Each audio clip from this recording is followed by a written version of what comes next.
Good morning, everyone. I will be discussing about the school climate and school culture. So, when we heard about the school climate and school culture, means that these two distinct but interconnected aspect of a school's environment. So first is what is school climate? So school climate refers to the quality and character of school life.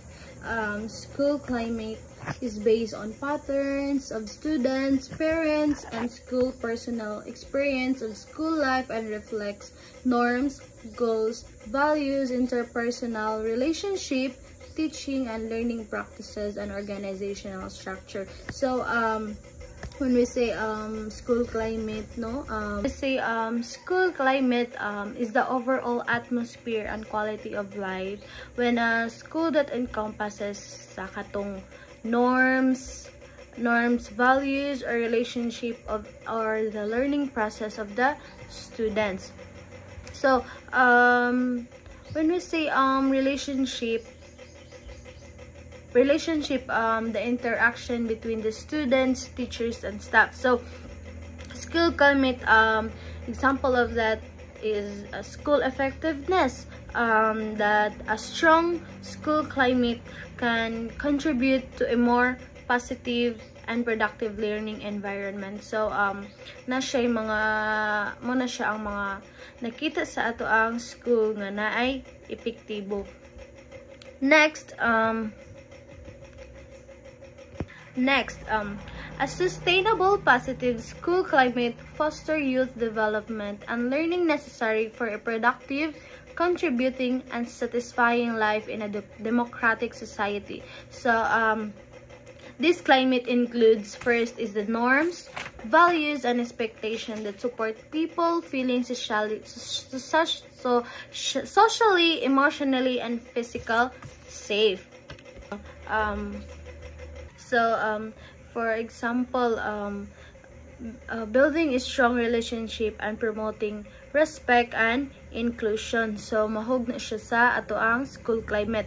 So next is people are engaged and respected. So dapat na-adjust tayo respect sa usa-usa, like for respect sa atong teachers, respect sa teacher to student, student to teacher, or staff, or any na sa school. They showing the respect, abilities, or worth. Next, students, families, and educators work together to develop life and contribute a shared school vision. So naagid na siya, dapat na ay teamwork together sa students to families, like kanang dapat what do you call this, dapat ang student na ay kanang teamwork sa family, or kanang magkasinabtanay kay, for example, kanang dili mag depress ang student. So depress sa family or na ay mga bisag unsa-unsa, so ang student dili siya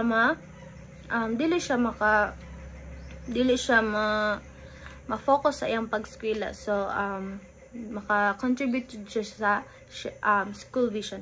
Next is educators model and nurture attitudes that emphasize the benefits and satisfaction gained from learning. So active modeling and fostering positive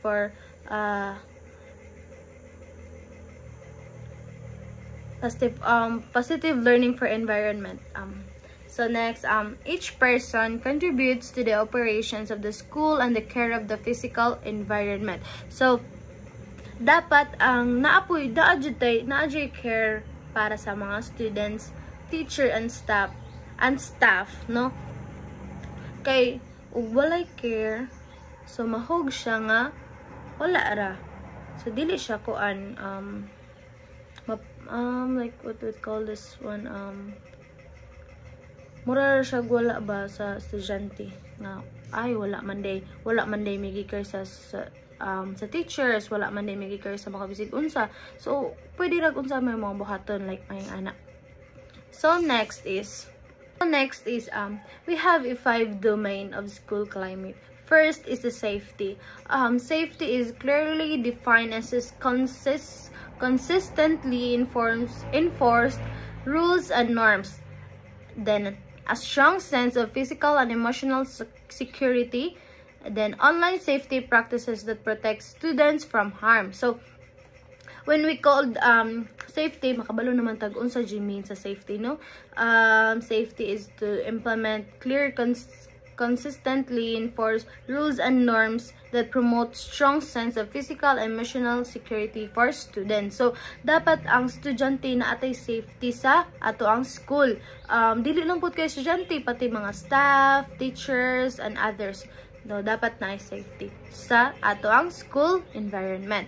So next is teaching and learning. Support for academic learning that fosters engagement and growth. Then effective social emotional learning strategies that build resilience and interpersonal skills. So ang teaching and learning and provide they provide high quality instruction and support for all learners. Next is number 3 is interpersonal relationships. A culture that respects diversity and inclusion.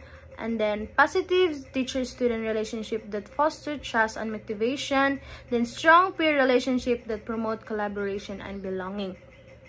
So for example, a student feeling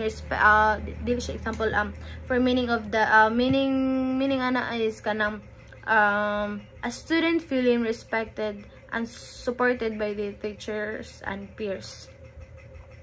Next, number 4, institutional environment.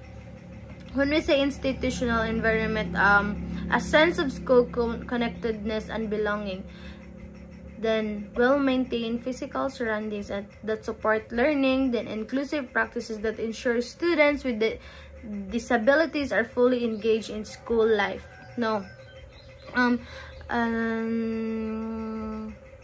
So the physical aspect of the school, including the cleanliness and resources. So dapat ang ato ang school environment dapat limpyo. Dapat limpyo siya. And then next, last domain of school climate, leadership and efficacy. Strong supportive school leadership that promotes a positive vision. Then collective efficacy among staff, fostering shared responsibility for student success. So for example, a principal who actively mentors and support teachers by providing relevant instructional support. So dapat na ang principal na jay moral support to our teachers. Next.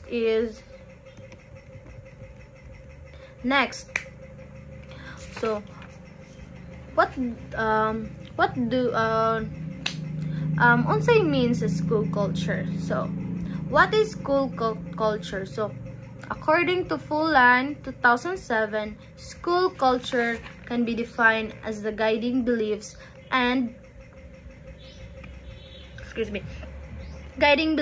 values evident in the way a school operates. School culture can be used to encompasses all the attitudes, expected behaviors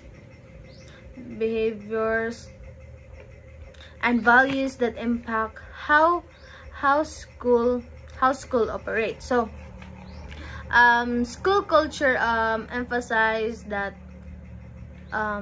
they contribute shared values and beliefs. So according to Fullan, that si Fullan is nag-emphasize that the school culture encompasses the shared values and norms that are deeply embedded in the school community. So muna siya pasabot ni Fullan.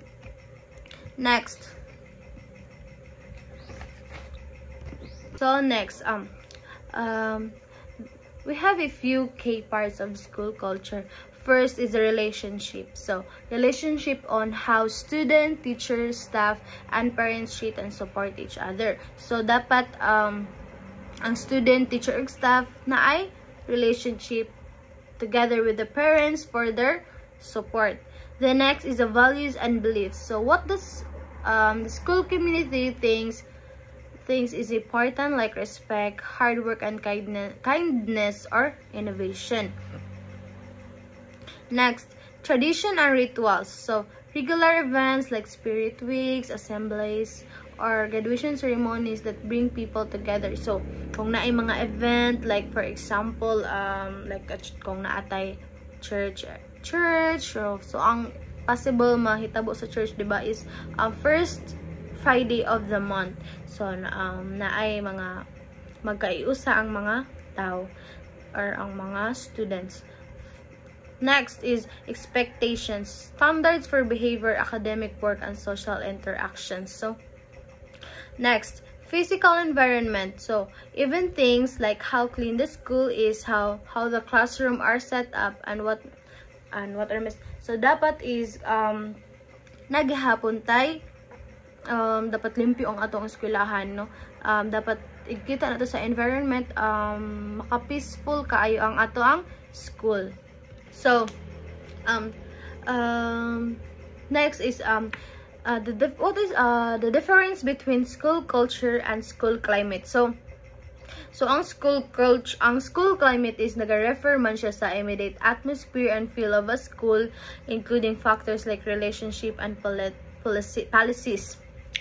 sa school. And then ang school culture represent siya sa mga deeper more on like a values, belief, tradition, or mga shared by the school community.